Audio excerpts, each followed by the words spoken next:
तो दोस्तों आप सभी ने इस तरह की बड़ी बड़ी पानी की टंकी तो जरूर देखी होगी और जरूर आप सभी के घर में अभी इस तरह की बड़ी बड़ी टंकी पानी को स्टोर करने के लिए इस्तेमाल किया जाता होगा।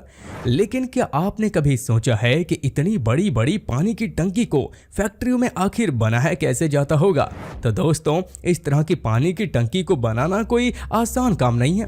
फैक्ट्री में 200 लीटर से लेकर 20,000 लीटर तक की बड़ी बड़ी पानी की टंकी बनाई जाती है। वाटर टैंक मैन्युफैक्चरिंग की शुरुआत होती है 100% वर्जिन पॉलीथीन से, जो पानी की क्वालिटी और हाइजीन के लिए बहुत ही जरूरी है। लेकिन भारत में पानी की टंकी plaster, concrete, metal, fibreglass, steel और अन्य अवतारों से बनाई गई है। आजकल प्लास्टिक पॉलीथीन पानी के जुड़ाव, पानी के भंडारण के लिए सबसे लोकप्रिय है।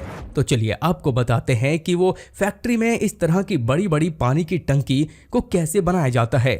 लेकिन अगर आज से पहले आपको इसके बारे में कुछ भी नहीं पता था तो चिंता करने की कोई बात नहीं है, क्योंकि आज हमारी यह वीडियो देखने के बाद आपको इसके बारे में सब कुछ पता चल जाएगा। इसलिए वीडियो के अंत तक जरूर बने रहिएगा। साथ ही अगर आप हमारे चैनल पर नए हैं तो हमारे चैनल को सब्सक्राइब करके बेल आइकन जरूर दबा लें, ताकि आगे आने वाली हमारी कोई भी वीडियो आपसे कभी मिस न हो सके। तो चलिए वीडियो को शुरू करते हैं। तो वाटर टैंक को बनाने के लिए हमें सबसे पहले जरूरत होती है रॉ प्लास्टिक की, और फिर इसको प्लास्टिक को ग्राइंडिंग मशीन में डाला जाता है और जिससे ये रॉ प्लास्टिक पाउडर फॉर्म में कन्वर्ट हो जाता है। और फिर इसे वाटर टैंक को बनाने के लिए इसकी मोल्ड को तैयार किया जाता है, और यह एक फ्रेम में है और 2 वाटर टैंक मोल्ड लगाए गए हैं।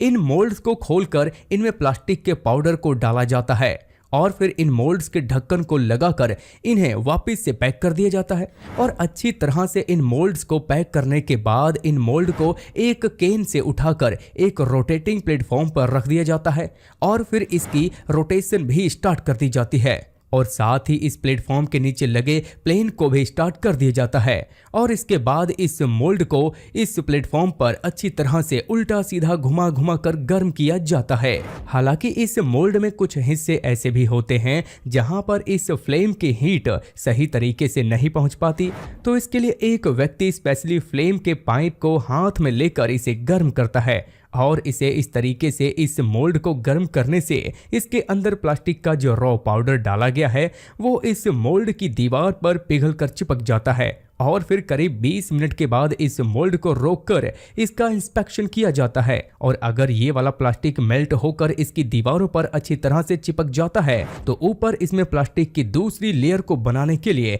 इसमें एक बार फिर से प्लास्टिक के पाउडर को डाला जाता है और फिर से इस मोल्ड का रोटेशन स्टार्ट कर दिया जाता है और फिर से उसी तरह से घुमा घुमा कर करीब 20 मिनट तक इसे गर्म किया जाता है। और फिर ठीक 20 मिनट के बाद इसकी फ्लेम और रोटेशन को बंद कर दिया जाता है और अब इसे क्रेन की मदद से उठाकर एक दूसरे रोटेटिंग प्लेटफॉर्म पर रख दिया जाता है और यहाँ पर इस मोल्ड को कूलिंग प्रोसेस से होकर गुजारा जाता है। यानी कि यहाँ इन मोल्ड के ऊपर एक वाटर पार्क की मदद से पानी को लगातार डाला जाता है, जिससे कि मोल्ड को जल्द से जल्द ठंडा किया जा सके।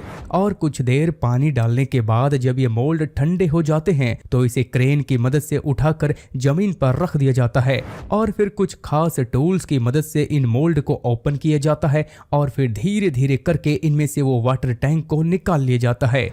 वाटर टैंक को निकालने के बाद इसके ऊपर जब प्लास्टिक लगी हुई होती है तो उसे हटा दिया जाता है और इनकी फिनिशिंग की जाती है और फिर इसमें पहले से बना हुआ ढक्कन लगा दिया जाता है और फिर एक ड्रिल मशीन की मदद से इस ढक्कन में छेद किया जाता है, जिससे कि इसके ढक्कन को बंद किया जा सके। और ड्रिल मशीन की मदद से इसमें पानी के कनेक्शन करने के लिए और पाइप लगाने के लिए भी इसमें और छेद किए जाते हैं और जिसके बाद इन छेद में वाल्व लगा दिए जाते हैं। तो अभी हमारी वाटर टैंक पूरी तरह से इस्तेमाल करने के लिए तैयार हो चुका है।